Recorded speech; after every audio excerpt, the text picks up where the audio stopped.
Почитувани граѓани, почитувани медиуми. Поминаа 2 години, половина од мандатот како локална власт на Пецаков и ДПМНЕ во Охрид.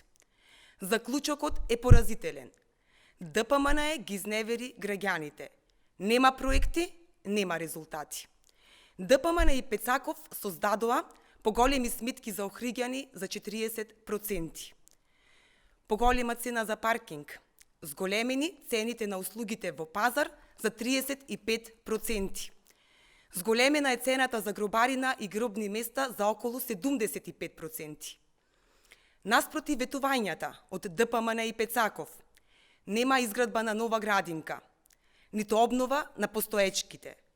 Нема нова станица за отпад, нема нова катна гаража, не е обновен ниту плоштадот Крушевска република.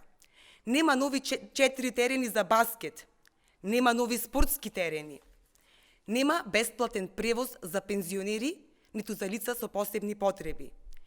Нема набавка на нов пловен објект за чистење на Охридското езеро од отпад. Гарантираа инвестиции и нови работни места. Нема инвестиција. Резултатот е нула. Пецаков и ДПМНЕ ги изневерија охриѓани. Охрид, наместо да се развива, со Пецаков и ДПМНЕ назадува. ДПМНЕ не ја оправда довербата од охриѓани дадена на локалните избори. ДПМНЕ ги разочара, ги изневери граѓаните на Охрид. Благодарам.